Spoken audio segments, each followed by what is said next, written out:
নাগরিক সমাজ বলছে, ছাত্র সমাজ বলছে, যখন প্রত্যেকে বেলে বেরিয়ে প্রথমে কাকে ধন্যবাদ জানালো, আমি অবাক হয়ে গেছি। তারা বলছেন আমরা রাজনৈতিক দলের সঙ্গে যুক্ত নেই। প্রথমেই তারা অভিনন্দন জানালো শুভেন্দু অধিকারীকে, যিনি বিরোধী দলের নেতা, বিজেপির নেতৃত্ব দেন পশ্চিমবঙ্গে। আমাদের বুঝতে অপেক্ষা রাখেন, অনেকে মুখে বললে কি হবে, প্রত্যেক সাধারণ মানুষ তারা বুঝতে পারছেন কারা পেছন দিক দিয়ে চালিয়ে নিয়ে যাচ্ছেন। আরে বিচার সবাই, কিন্তু আর বিচারের একটা প্রক্রিয়া রয়েছে। রাস্তাঘাটে দাঁড়িয়ে জাস্টিস চাই বলে তো জাস্টিস পাওয়া যাবে না। জাস্টিস দেওয়ার জন্য একটা প্রক্রিয়া রয়েছে। যারা এটা ক্রিমিনাল প্র্যাকটিস করেন, যারা কোর্টে মামলা করেন, তারা জানেন। এবং আমাদের ট্রায়ালের স্টেজ কোনটা তাদের বুঝতে হবে, ট্রায়াল কখন শুরু করা হয়, এসব অনেক আইনের প্রশ্ন রয়েছেন। যারা বিচারপতিরা রয়েছেন, যারা আমাদের আইনজীবীরা, তারা সবাই বোঝেন। বিচার কে না চাইবে, আমরা সবাই চাই যে বিচার হোক, কিন্তু বিচার প্রক্রিয়াটার মধ্যে দিয়ে বিচার হবে, এর বাইরে তো বিচার হতে পারে। পুরানো হয়েছিল এই নাগরিক সমাজের আন্দোলন। আমি ব্যাপারে কোনো মন্তব্য করব না। নাগরিক সমাজ বলছে, ছাত্র সমাজ বলছে, যখন প্রত্যেকে বেলে বেরিয়ে প্রথমে কাকে ধন্যবাদ জানালো, আমি অবাক হয়ে গেছি। তারা বলছেন আমরা রাজনৈতিক দলের সঙ্গে যুক্ত নেই। প্রথমেই তারা অভিনন্দন জানালো শুভেন্দু অধিকারীকে, যিনি বিরোধী দলের নেতা, বিজেপির নেতৃত্ব দেন পশ্চিমবঙ্গে। আমাদের বুঝতে অপেক্ষা রাখেন, অনেকে মুখে বললে কি হবে, প্রত্যেক সাধারণ মানুষ তারা বুঝতে পারছেন কারা পেছন দিক দিয়ে চালিয়ে নিয়ে যাচ্ছেন। তাদেরও নিশ্চয়ই শুভবুদ্ধির উদয় হবে, এটা আমি বিশ্বাস করি। স্যার, এই শুভেন্দু অধিকারী প্রসঙ্গে যখন এলো, 7টা যে অ্যামেন্ডমেন্ট জমা দেওয়া হয়েছিল, এটাকে কিভাবে আপনি দেখবেন? এইটা নিয়ে আমার মনে হয় যে যারা আন্দোলনকারী রয়েছেন এবং যারা হামলাকারী রয়েছেন, এটা আন্দোলনটা শান্তিপূর্ণভাবে হলে পরে কোনো অসুবিধার কিছু নেই। আর হামলা না হওয়াটাই বাঞ্ছনীয়। হামলা হবে কেন? আন্দোলন করার অধিকার সবার রয়েছে। শান্তিপূর্ণ আন্দোলন সবাই করতে পারে। তবে দেখতে হবে যেন জনজীবন বিপর্যস্ত না হয়, এটা তাদের দেখা। 2005 করে তার উপরে হামলা হচ্ছে। দেখুন, এই আন্দোলন সম্বন্ধে আমি কিছু বলবো না। একটা ইমোশনের উপর বেস করে আন্দোলনটা হচ্ছে।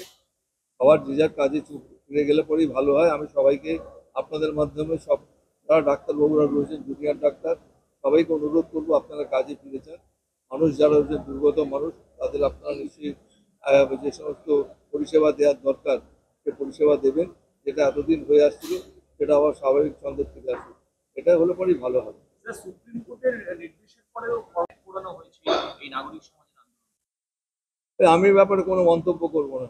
নাগরিক সমাজ বলছে, ছাত্র সমাজ বলছে, যখন প্রত্যেকে বেলে বেরিয়ে প্রথমে কাকে ধন্যবাদ জানালো, আমি অবাক হয়ে গেছি। তারা বলছেন আমরা রাজনৈতিক দলের সঙ্গে যুক্ত নেই।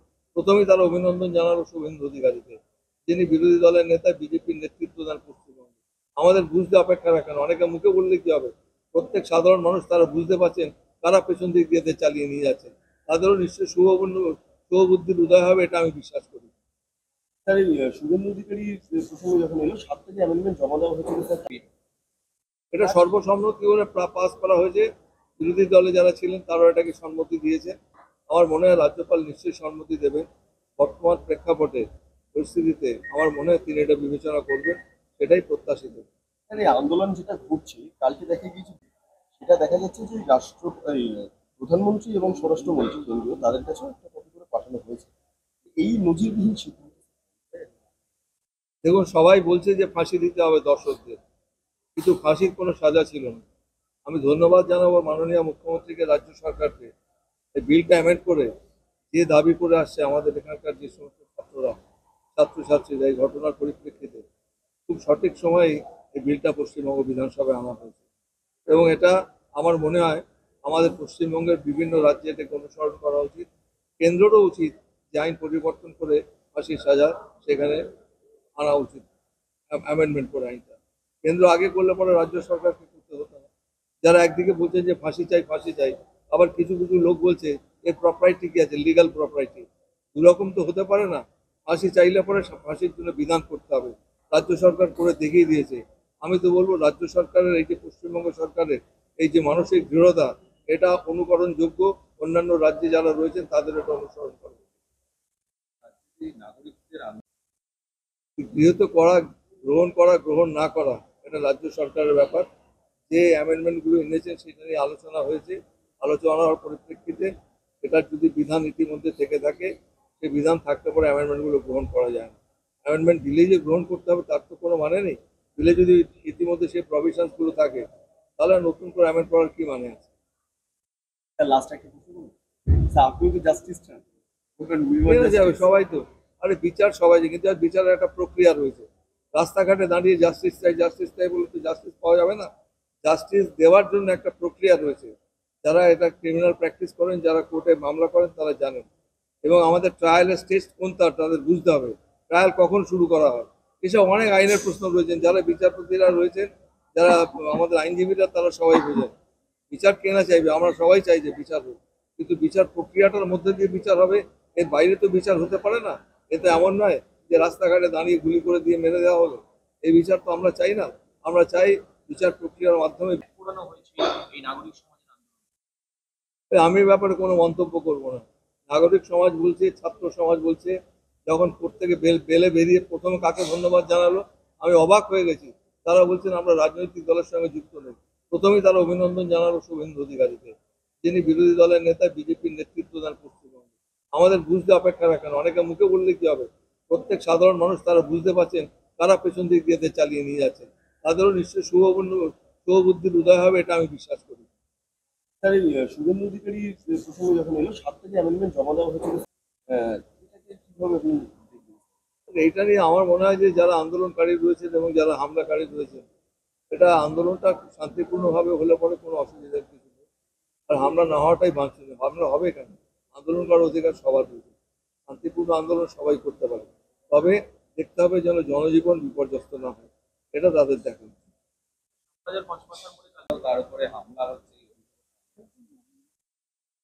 দেখুন, এই আন্দোলন সম্বন্ধে আমি কিছু বলবো না। একটা ইমোশনের উপর বেস করে আন্দোলনটা হচ্ছে। সবার যে যার কাজে চুপ ফিরে গেলে পরেই ভালো হয়। আমি সবাইকে আপনাদের মাধ্যমে, সব যারা ডাক্তারবাবুরা রয়েছেন, জুনিয়র ডাক্তার, সবাইকে অনুরোধ করবো আপনারা কাজে ফিরে যান। মানুষ যারা হচ্ছে দুর্গত মানুষ, তাদের আপনারা নিশ্চয়ই যে সমস্ত পরিষেবা দেওয়ার দরকার সে পরিষেবা দেবেন। যেটা এতদিন হয়ে আসছিল সেটা আবার স্বাভাবিক ছন্দে ফিরে আসবে। এটা হলে পরেই ভালো হবে। স্যার, সুপ্রিম কোর্টের নির্দেশের পরেও পুরানো হয়েছে এই নাগরিক সমাজের আন্দোলন। আমি এ ব্যাপারে কোনো মন্তব্য করব না। নাগরিক সমাজ বলছে, ছাত্র সমাজ বলছে, যখন কোর্ট থেকে বেলে বেরিয়ে প্রথমে কাকে ধন্যবাদ জানালো, আমি অবাক হয়ে গেছি। তারা বলছেন আমরা রাজনৈতিক দলের সঙ্গে যুক্ত নেই। প্রথমেই তারা অভিনন্দন জানালো শুভেন্দু অধিকারীকে, যিনি বিরোধী দলের নেতা, বিজেপির নেতৃত্ব দেন পশ্চিমবঙ্গে। আমাদের বুঝতে অপেক্ষা রাখেন, অনেকে মুখে বললে কি হবে, প্রত্যেক সাধারণ মানুষ তারা বুঝতে পারছেন কারা পেছন দিক দিয়ে চালিয়ে নিয়ে যাচ্ছেন। তাদেরও নিশ্চয়ই শুভবুদ্ধির উদয় হবে, এটা আমি বিশ্বাস করি। স্যার, এই শুভেন্দু অধিকারী প্রসঙ্গে যখন এলো 7টা যে অ্যামেন্ডমেন্ট জমা দেওয়া হয়েছিল, স্যার, এটা সর্বসম্মতি করে পাস করা হয়েছে। বিরোধী দলে যারা ছিলেন তারাও এটাকে সম্মতি দিয়েছে। আমার মনে হয় রাজ্যপাল নিশ্চয়ই সম্মতি দেবেন। বর্তমান প্রেক্ষাপটে পরিস্থিতিতে আমার মনে হয় তিনি এটা বিবেচনা করবেন, সেটাই প্রত্যাশিত। স্যার, এই আন্দোলন যেটা ঘটছে, কালকে দেখা গিয়েছে